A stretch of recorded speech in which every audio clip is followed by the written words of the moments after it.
Everyone, if everyone could please take their seats, we're going to go ahead and get started soon.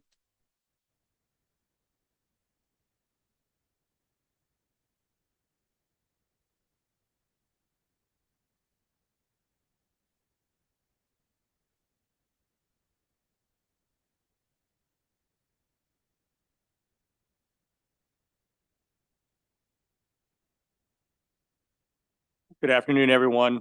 On behalf of Chair Senator Rosapat and the entire Spending Affordability Committee, we want to thank everyone for being here today. I'd like to give special recognition for joining us today to Speaker of the House, Speaker Adrian Jones, and also to Senate President Bill Ferguson. This afternoon, we are going to go ahead and hear from the Board of Revenue Estimates December report and revised forecasts from the Department of Legislative Services. And this afternoon, we have joining us Teresa Tuzinski, Principal and Analyst, and also David Romans, Coordinator of Fiscal and Policy and Analysis. And once they go through that, then we'll take a motion for consideration. Please. Thank you very much, Mr. Roman. Thanks, Mr. Chairman. So we're going to start on this the page with numbers on it first. As you probably know, the Board of Revenue Estimates met a couple of hours ago to update the revenues, and Teresa, who is our expert on all things economy and revenues, is going to just give you an update on what the adjustments were. All right. So you should have this chart in front of you titled the General Fund Revenue Forecast. The BRE did meet this afternoon at 2 o'clock and adopted this revenue forecast. So what the chart is doing is comparing their new December forecast to the previous forecast, which is the September column. The September column is what we presented to you in the first SAC meeting back in November. Overall, it was a pretty small change in fiscal 24. There's a $78 million upward revision in fiscal 24. And then there's a $163 million downward revision in fiscal 2025. A lot of this is being driven by year-to-date performance. So far in fiscal 24, we've had rather disappointing performance in a number of areas, including the lottery, the tobacco tax, estate and inheritance taxes, and most importantly, the sales tax. And that's the biggest downward revision in both fiscal 24 and 25. Year-to-date gross receipts of the sales tax for the first 4 months of fiscal 24 are up just 0.9%. So there's a pretty substantial downward revision to the sales tax in this new forecast. This sort of weak performance year-to-date is partially offset by very strong performance in interest earnings. So you'll see a substantial upward revision in that other category. That's where interest is included. They took interest earnings up from $175 million to $300 million. Based again on just the level of interest earnings they're getting so far this year. However, they did not change the interest forecast for fiscal 25. It's $100 million for the general fund. They wanted to be cautious about the size of the state's portfolio in fiscal 25, as well as what's going to happen with interest rates in fiscal 25. In terms of the income tax, you'll see there's a small downward revision to the general fund income tax.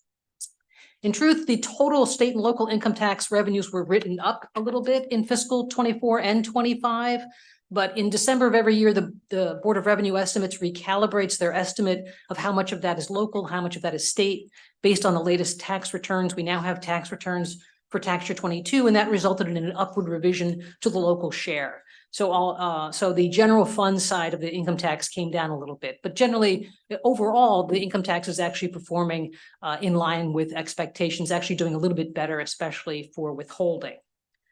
Also, ongoing revenues, if you look at the ongoing revenue line, there is a downward revision in fiscal 24, as well as in fiscal 25. But there is an additional $150 million gap transfer. This is the result of the annual analysis and audit of the local income tax reserve account that the Comptroller's Office does every fall. As of the end of fiscal 23, that analysis determined that the account was overfunded by about $15 million. And so the board is moving $150 million of that overfunding to the general fund. That's what it means. If the account is overfunded, that means the general fund put too much into it, essentially. But they're not taking all of it. They're taking a little bit less than half, just as a buffer against any future funding issues in the local income tax reserve account. And that's basically the summary of the general fund revenue forecast. I'd be happy to take any questions. Thank you very much. Are there any questions? See none. Mr. Romans? All right, let's turn to page 2, which just summarizes. I'm sorry. Oh, sorry about that. You mentioned that the sales and use taxes were down. I had a question about the digital advertising tax. That's being collected, correct? Yes. And is that being used as revenue that is available for us to be using, or is that because that obviously that issue still is in the courts? So is that available for us to use, or are we holding that in escrow or something until that court challenge is determined? I believe the Comptroller's Office is collecting it and depositing it into the Blueprint Fund, which is where it goes. And if this were deemed to be unconstitutional, do we have to pay that? We have to pay that back, right? The money is not included in the count. We're not spending it. It's set aside. So That's it's not. what I was asking. Right. Okay, thank you very much. I appreciate it. Thank you. Great. Are there any other questions from the committee? Okay. Mr. Romans? If you turn to the other side of that page, we have a sort of a summary of all the changes since we last met in November and gave you our forecast. The major change is the first one that Teresa just talked about, the revenues. The other big change is we've added about 200 million a year in additional spending related to the child care scholarship program. It turns out that the program closed fiscal 23 with a deficit. They had about 39 million in unpaid bills. And they've just had a tremendous surge in participation because of programmatic changes that have been made. So there's about 10,000 more kids than there were 2 years ago in the program. There were some other policy changes that also increased the program's costs. So kind of reflecting where we are right now, we added about 200 million a year of costs. There are other adjustments here. We have updated enrollment for K through 12 education, as well as wealth adjustments. And in addition to the general fund changes that the BRE made, they also changed the Blueprint revenues, which went down a little, which results in some, fairly modest in most years, changes to the K through 12 education general fund costs. The other thing policy thing I would note here is the second to last item, the transfer from the rainy day fund is less than it was before. This is the amount over 10% that we just assumed would get transferred to the general fund. And it's less because since we last met, the administration has decided to transfer 100 million from the rainy day fund to the transportation trust fund. This is something you authorized in your work last session, so it's consistent with your authorization, but that leaves less money in the rainy day fund that can help support the budget. So all told, you can see at the bottom, the deficit for fiscal 25 on a cash basis is now over $1 billion, and it grows to over $3 billion by fiscal 29. The last page of this packet has a graphic that shows you the cash deficit I just showed you and the numbers. The bars are the cash outlook. The line is the structural. So from a structural standpoint, ongoing revenues versus ongoing spending, you have a deficit for fiscal 25 under our projections of $761 million. And that grows by fiscal 29 to $2.7 billion. So while it's a somewhat manageable number, in the near term, it's certainly a significant challenge by the end of the period. With that, Mr. Chairman, I was going to turn to the draft committee report to walk through the draft recommendations. Mr. Chairman, I'd like to have a couple of questions on the presentation on the data. One is on the child care. You said that was sort of the misestimate was related to bills not being paid and related to program changes. So we have confidence that we don't have more bills not paid that are going to catch up with us, or do we have any idea? I think we have confidence that we know the number for fiscal 23. What I would say is that the state largely relies on Towson University's RECE, kind of economic think tank, to do its forecasting on childcare. They do not have a good history of correctly, from going back many years, of correctly forecasting this. So this is the best information we have right now, but I wouldn't, Don't cash that check. Right. But we clearly see there's many more children. So there's clearly a large deficit because there just is a lot more participation. Well, that was my other question. I mean, it's great to having more kids in childcare. It's great for the kids. It's great for the economy. So it's a good thing from the state's point of view, but obviously it costs money. On the policy changes, I notice in your projection going forward, it's 225, 225, 225, 225, and 225. Is it also very hard for our estimators to estimate the impacts of the policy changes we made as to whether they're going to lead to maybe larger increases in out years? I suspect the number is going to be larger. We do not have as complete information as we would like to do a good forecast for the out years, so we just held it static. But I would expect it would, barring any programmatic changes, it would continue to grow, but at more modest, 10 or Sure. 15 million a year. But I we understand. lacked the data when we were doing this to I do understand. a full analysis. And my last question, unrelated to childcare, is simply the fairly large difference between the estimate in September of the structural deficit and the estimate of the structural deficit now. And I just don't have the numbers in my head. Is that pretty typical from September to December's, or is this materially above average? Well, it always changes because the revenues always change. No, I The understand. revenue is a big piece of it, especially in the out years. The revenue reduction was larger. It just depends year to year. I mean, this childcare was sort of an unexpected thing. Some years we've had the education aid has dramatically changed. Right. The enrollment count is much different than expected. So it's somewhat unpredictable, but this is a larger than typical adjustment because you have the combination of the revenues going down and this big childcare cost. And actually looking at the numbers, I mean, the childcare obviously is bigger than the revenue revisions. And so in that sense, if you didn't have the childcare special case, it would be, I don't know, 25% lower revision. So, okay, thank you. Thank you, Mr. Chairman. All right, I guess we can turn to the draft committee report. Should be on your desk. So I'll just walk through this. The first item is the operating budget spending limit and sustainability. There's a lot of words there that I'm not going to read every word for you, but what I would say is what it basically says is on structural that you want to reduce the structural gap that's forecast for fiscal 25 by at least 33%. So that would require about 253 million of structural actions, which could be reductions or could be, some sort of revenue adjustments. There would still leave, if that's all that's done, about a $500 million structural gap in fiscal 25 that would have to be covered with one-time, actions or transfers and so forth.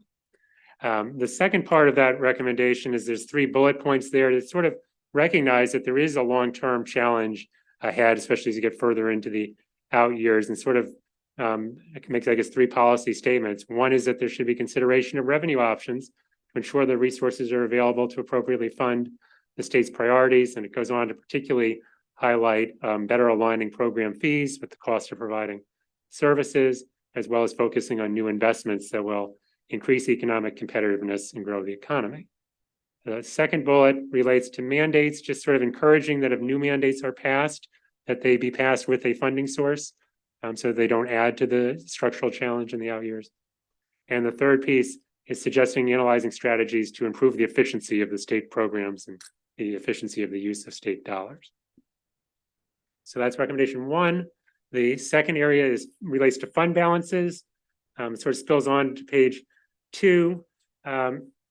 Most of the discussion is about the rainy day fund, and it essentially says that you would really like to keep the rainy day fund close to 10% if you can.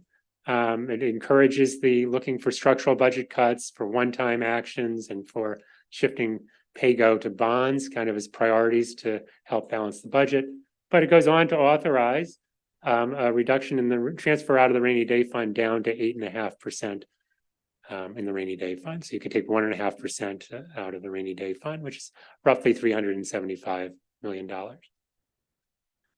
The second bullet there on page 2 relates to the general fund balance, and says we should achieve a minimum balance of at least 100 million. In recent years, you've been in the 100 to 150 million range most years in terms of your goal. Gives you enough money to help if there's some deficiencies that come up during the year. All right, the third topic is general obligation debt and capital budget. The recommendation starts at the bottom of page 2, continues on to page 3. The committee is essentially endorsing the Capital Debt Affordability Committee's recommendation of $1.75 billion of general obligation debt at this coming session. That's 500 million more than had been recommended prior to the CDAC action.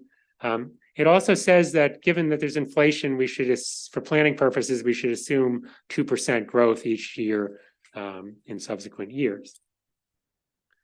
And then on page 3, it has a couple of bullets. One, just encouraging continue efforts to invest in facility renewal.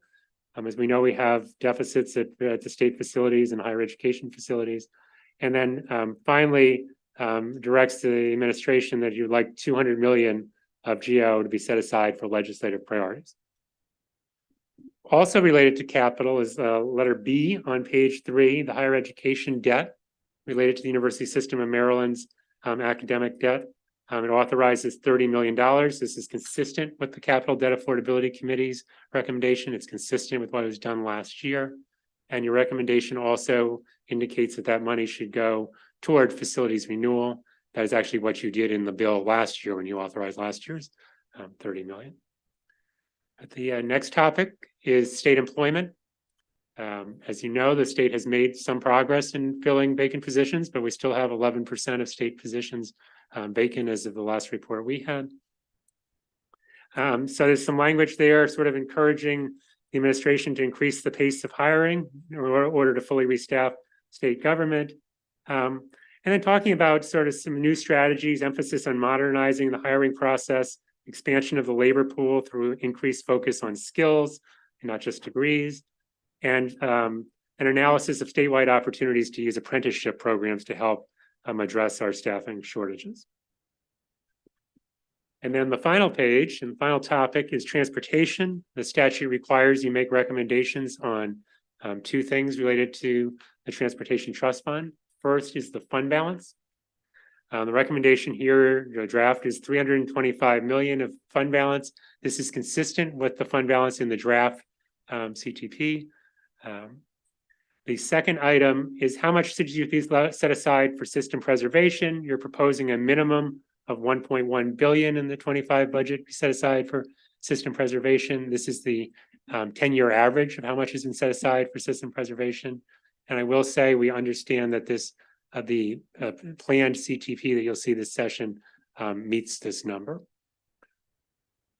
Finally, there's a bullet point just recognizing that MDOT is estimating that there's a 10-year shortfall in the state of good repair funding of about $4 billion and asking them to develop a plan for reducing that by at least half by the end of fiscal 2040. Mr. Chairman, that is the draft report. Great. Thank you very much, Mr. Romans, and to your entire team for providing the recommendations. Is there a motion on the recommendations? Delegate Smith. Mr. Chair, you called Yes. upon me. Thank you. Is this the appropriate time to move for the adoption of the full recommendations? Sure. So moved. Second. Okay, any discussion? Delegate Buckle. Jeffrey. Delegate Pippy. Perfect. Thank you, Mr. Chairman, and good to see everyone. I just had a quick question over discussion for the gentleman. So on page 3 about state employment. So my question is, if we increase the pace of hiring to get fully staffed, what impact would that have on the fiscal outlook?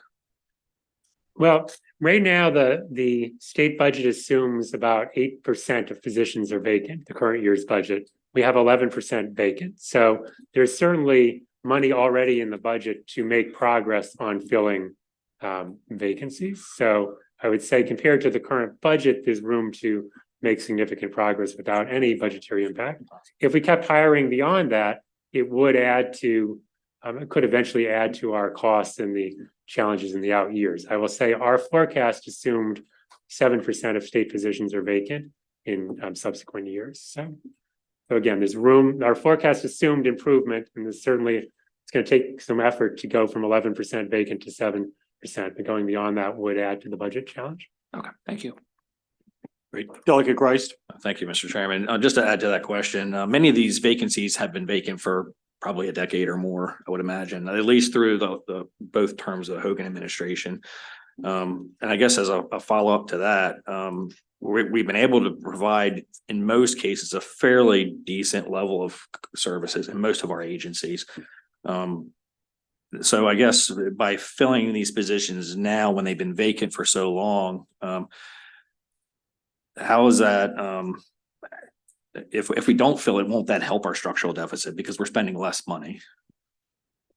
I think it really depends on what positions you're looking at. If you're looking at the Department of Public Safety or the Health Department and in the state hospitals, for example, those are facilities that you are 24/7 facilities. Someone has to be there. So if we don't fill enough positions, we're paying overtime, which can eventually become more expensive to the state to pay huge amounts of overtime. In other places where it's more of an administrative position, that's a 9 to 5 job, filling the position certainly costs more.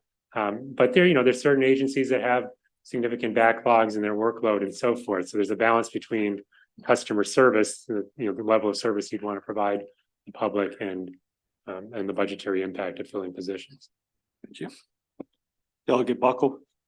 Thank you, Mr. Chair. I just briefly had a question. Mr. Roman, the recommendation would be to decrease the rainy day fund from where it's currently held, I think at 10%, is that correct? To, let's just say 8.5. You say at least maintain 8.5.